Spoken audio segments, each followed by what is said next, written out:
The advanced mathematics professor looked at the janitor cleaning the classroom and smiled maliciously. "Marcus, come here. Since you're always here when I explain these theorems, surely you can help us with this integral calculus problem that has my best students stumped." The laughter came immediately. The senior students at Wellington Technical Institute, children from wealthy families, openly mocked a 48-year-old man who held the mop with trembling hands. Marcus Thompson had learned to become invisible. For 5 years, he had cleaned the mathematics, physics, and chemistry classrooms of the city's most prestigious institution, listening to lectures that seemed to be delivered in another language for someone like him. At least, that's what everyone thought. His faded blue uniform and worn shoes marked him as part of the cleaning staff, nothing more.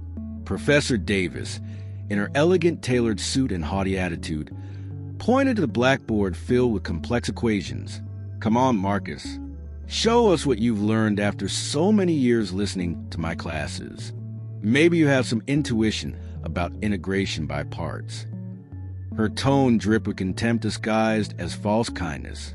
The 18 and 19-year-olds leaned forward, expecting the spectacle of humiliation. "He probably thinks integrals are some kind of special detergent," whispered Ashley Morgan, one of the most popular students, provoking a new wave of laughter. Marcus observed the problem on the blackboard. His eyes, which had learned to hide any spark of understanding, immediately recognized the second-order differential equation. It was a problem he had not only solved decades ago, but had taught hundreds of university students to solve when his life was completely different. "No need to be shy, Marcus," Professor Davis continued, savoring every moment. "We're all waiting for your brilliant mathematical analysis." In the second row, David Chun, one of the few scholarship students at the institution, watched the scene with growing discomfort. Unlike his classmates, he had noticed something different in the way Marcus looked at equations when no one else was paying attention, an understanding that didn't fit the stereotype everyone had built about him. Marcus took a deep breath. Memories of his past, carefully buried under years of silent humiliations, began to emerge like pressurized water through a crack. How long had it been since he had last touched chalk for something other than cleaning the blackboard? Slowly, he leaned the mop against the wall. The silence that followed was absolute. Even the most mocking students fell quiet seeing his determined steps toward the front of the classroom. Professor Davis frowned, confused. She didn't expect him to accept the challenge. The chalk felt strange between his callous fingers. It had been so long since he held it to write equations that for a moment he doubted himself. But then, like a musician returning to play after years of silence, his hand began to move. At first, his strokes were uncertain, hesitant, but gradually, to everyone's amazement, his writing became fluid, precise, elegant. Numbers and symbols began to dance on the blackboard with mathematical harmony that mesmerized the entire class. Professor Davis's expression changed drastically. The condescending smile vanished, replaced by growing disbelief. The students, who moments before were mocking, now observed in absolute silence the display of knowledge unfolding before their eyes. What none of them knew was that Marcus Thompson kept a secret that could forever change the history of Wellington Technical Institute, a past that had been buried by circumstances no one in that classroom could imagine. When Marcus finished writing the last line of the solution, he stepped back and observed his work. Where before there had been an apparently unsolvable problem, now there was a complete demonstration, elegant and absolutely correct. That's not possible," Professor Davis murmured, approaching the blackboard as if she couldn't trust her own eyes. Her hands trembled as she reviewed each step of the solution. "How could you?" The words died in her throat. The first to break the silence was Dr. Rodriguez, theoretical physics professor, who was passing to the hallway and had stopped at the door, attracted by the unusual scene. "Good God," he murmured, "that's the demonstration of Fourier's convergence theorem. My master's students struggled with that for weeks." Marcus didn't respond. With the same silent dignity he had maintained for years, he simply picked up his mop and began to walk away. The students automatically stepped aside, as if they were facing an incomprehensible phenomenon. "Wait." Davidson stood up abruptly. "Mr. Thompson, you can't just leave like this. You have to explain to us how." "I have work to finish," Marcus replied calmly, revealing an accent that denoted years of formal education. The third-floor classrooms are still pending. The naturalness of his response, contrasted with the extraordinary demonstration of knowledge, only intensified the surreal nature of the situation. David exchanged glances with his scholarship companion, Patricia Morales, both equally fascinated and confused. Professor Davis regained her composure, though her voice betrayed deep uncertainty. "That was some kind of trick. You surely saw the solution in some manual." Marcus stopped at the door, his silhouette outlined against the hallway light. For the first time in years, something resembling a smile crossed his face. "It's an original demonstration, Professor Davis. If you find this approach published anywhere, I would be very surprised." While the class dissolved into chaos of murmurs and speculation, Marcus resumed his routine, melting back into the anonymity of the Institute's hallways. But something had changed irrevocably. The invisible weight he had carried for years seemed slightly lighter. In the library, after classes, David and Patricia whispered intensely while reviewing advanced mathematics books. "I always knew there was something different about him," Patricia confessed, nervously adjusting her glasses. "When I study late, sometimes I see him observing diagrams in books with an expression that doesn't fit." "We have to investigate who he really is," David replied, frantically typing on his laptop. Nobody solves problems at that level without serious and deep mathematical training. During the following hours, the news spread throughout the institution like wildfire. The janitor, the man everyone treated as part of the furniture, had solved a problem that challenged even the most experienced professors. Some professors laughed at the story, considering an elaborate student prank. Others began to silently question their own perceptions and prejudices. Professor Davis, however, felt deeply disturbed. In her private office, she obsessively verified the solution she had photographed. Every step was impeccable, every mathematical transformation perfectly executed. This not only threatened her authority as an educator, but questioned the entire system of privileges and assumptions on which she had built her career. "It can't be that a simple janitor makes me look incompetent," she muttered to herself while dialing the academic director's number. "There's something very strange here, and I'm going to get to the bottom of it." Meanwhile, in the small maintenance room that served as a changing room for cleaning staff, Marcus opened a rusty locker that no one else had ever seen opened. From inside, he took out a worn leather suitcase, so old that the corners were falling apart to the touch. His rough hands caressed the surface as if it were a precious treasure. 5 years. 5 years keeping his true identity buried under layers of silence and resignation. When he accepted the job at Wellington Technical Institute, he promised himself that his past would remain exactly that, past. But the public humiliation had awakened something he thought dead, a spark of dignity that refused to be extinguished. "Maybe it's time," he whispered to himself, opening the suitcase and revealing yellow diplomas, academic recognition certificates, and a faded photograph of a young Marcus in a university laboratory, surrounded by sophisticated equipment and smiling colleagues. What Wellington Technical Institute didn't know was that the man who cleaned their classrooms and mopped their floors had secrets that could transform lives, including their own. And now that it had taken the first step toward truth, Marcus knew there was no turning back. The next day, when Professor Davis arrived at her office, she would find on her desk something she never would have expected: an academic article published 15 years ago in Advances in Applied Mathematics magazine, with a theory that revolutionized part of modern mathematical analysis. In the author list, a name that would freeze her blood: Dr. Marcus Thompson, Ph.D. in mathematics from Stanford University. If this story is captivating you and you want to know how it continues, subscribe to the channel so you don't miss the ending that will change everything you believe about prejudice. Dawn came with palpable tension over Wellington Technical Institute. Professor Davis arrived earlier than usual, her rigid posture hiding the anxiety that had kept her awake all night. Upon opening her office door, her gaze immediately fixed on an unexpected object on her immaculate desk, a worn leather suitcase. Her hands trembled as she opened the first document. Her breath caught as she read the title of the article. New Approaches in Solving Complex Differential Equations, published in prestigious Mathematics Today Journal, 2008. Principal author, Dr. Marcus Thompson, Stanford University. "No, this can't be real," she whispered, frantically leafing through the rest of the documents. Diplomas, certificates, recommendation letters, photographs from academic conferences. The evidence was irrefutable. The janitor she had publicly humiliated was not just a mathematician. He was a forgotten legend of the academic world. The door opened gently. Marcus entered, but this time without the janitor's uniform. He wore a simple dress shirt and dark pants.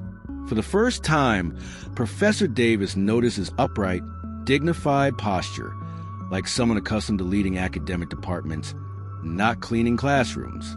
"I believe we have a pending conversation, Professor Davis," he said calmly, his voice carrying an authority that had remained dormant for years. In another part of campus, Academic Director Wilson was convening an emergency meeting with the board of directors. David and Patricia had spent all night investigating, and now nervously presented the results of their search. Dr. Marcus Thompson was one of the most brilliant mathematicians of his generation. Patricia explained, projecting old articles and photographs. His theories on functional analysis changed the field forever. He was destined to receive the Fields Medal when he completely disappeared from the academic world in 2009. "What happened?" asked the director, frowning with genuine concern. "A scandal," David responded. "According to our sources, he was falsely accused of manipulating data in his most important research. All recognitions were withdrawn. His career was destroyed overnight. And that made him a janitor?" asked the counselor, incredulous. "Not exactly." Patricia hesitated. "The accusations came from Dr. Robert Davis, the deceased husband of our mathematics professor." The silence that fell over the room was deafening. Meanwhile, in Professor Davis's office, decades of secrets and injustices exploded in an inevitable confrontation. "You and your husband stole my work," Marcus said, his voice controlled but carrying the weight of years of repressed pain. "You used your connections and privileges to destroy me. I was young, from humble origins, without the right contacts. Who was going to believe me against the great Dr. Davis and his wife?" Professor Davis paled, but maintained her defiant gaze. "You can't prove any of that. And even if you could, too much time has passed." "It was never about proving anything," Marcus interrupted. "It was about surviving. When I lost everything, my career, my reputation, my future, I had to take the first job I found. And you know what I discovered? That even though I was cleaning floors, I was still the same person. My mind was still mine." A soft knock on the door interrupted the tension. Director Wilson entered, followed by the entire board of directors and, to everyone's surprise, Ashley and other students who had witnessed Marcus's humiliation the day before. Dr. Thompson, the director, addressed Marcus respectfully. "Or should I call you Professor? Excuse me, I'm a bit confused about the protocol in such an extraordinary situation." Marcus smiled slightly. "Marcus is fine, Director." "Very well, Marcus," Wilson continued. "We just received very interesting information. Apparently, 15 years ago, a research assistant where you and Dr. Robert Davis worked kept copies of the original drafts of your research. He never had the courage to make them public until today." Professor Davis collapsed in her chair, all color disappearing from her face. Not only that, Patricia intervened from the doorway, holding her tablet. Stanford University just announced the official reopening of the academic fraud case against Dr. Thompson, citing new evidence that demonstrates his complete innocence. Ashley, the student who had mocked Marcus, stepped forward, visibly embarrassed. "Dr. Thompson, I wanted to apologize for what I said yesterday. For everything." Marcus looked at the young woman with gentle eyes. "Thank you, Ashley, but you should know I hold no resentment. Prejudices are learned, we're not born with them.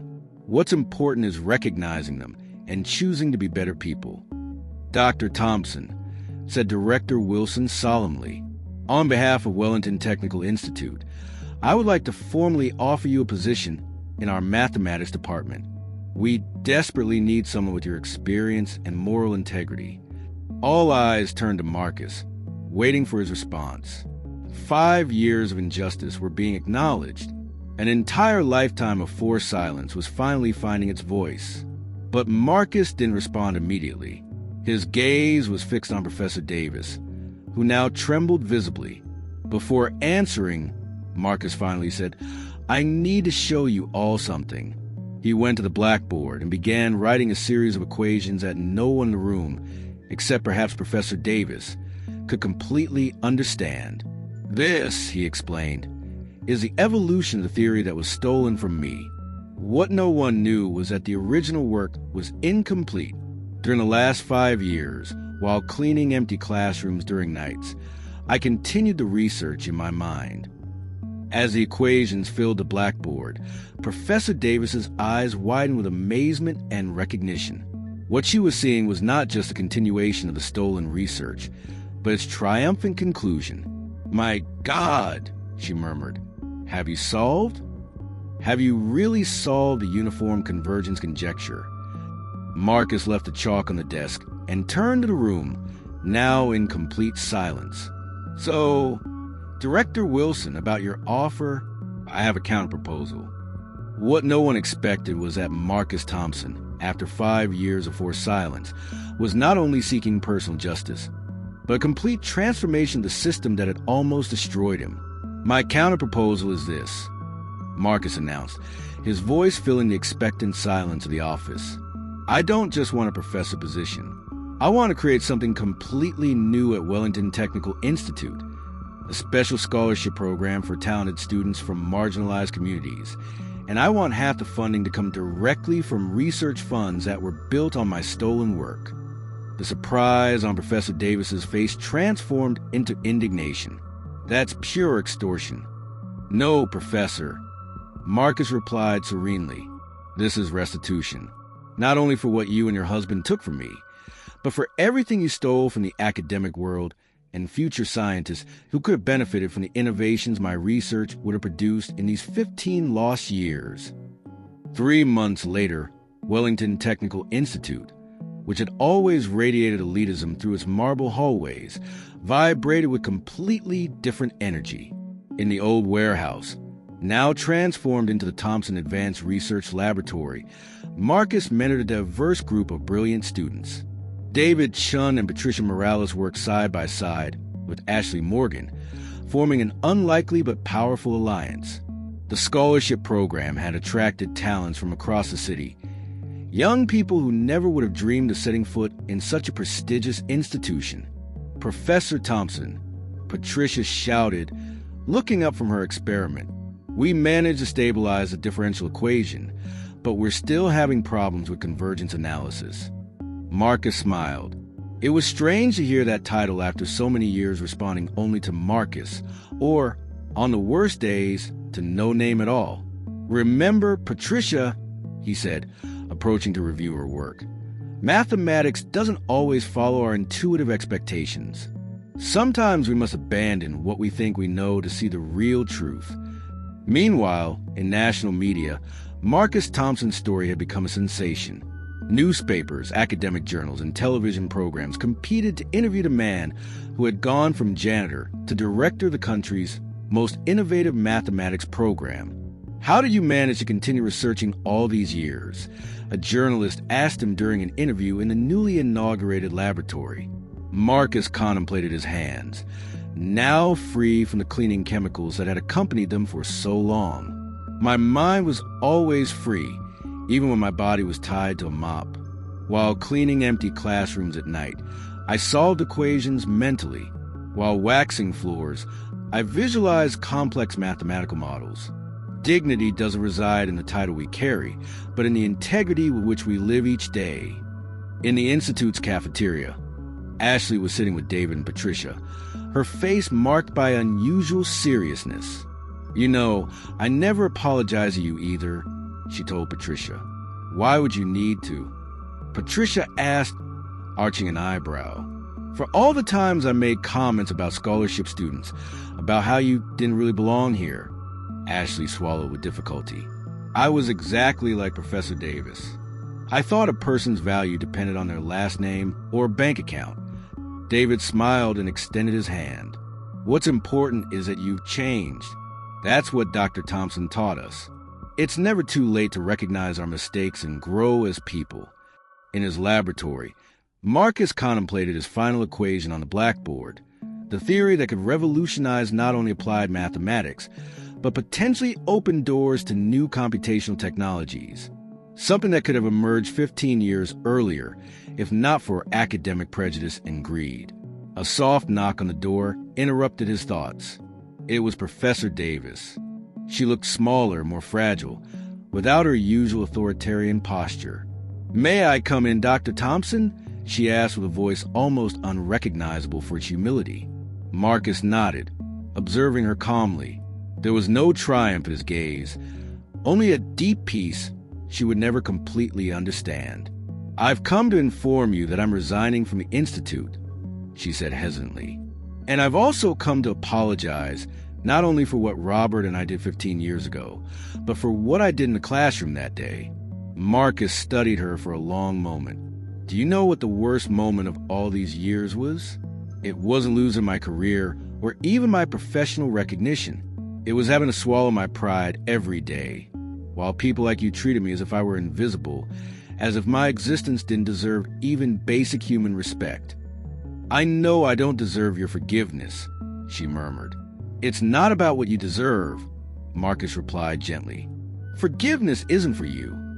It's for me, so I don't carry away resentment for another 15 years. When the former professor left the room, Marcus turned to the window. Outside, students from all socioeconomic backgrounds crossed campus, including the first beneficiaries of the Thompson program. Talented young people from the poorest communities who never would have dreamed of accessing education at this level. Sometimes, Marcus reflected aloud, justice doesn't come the way we expect.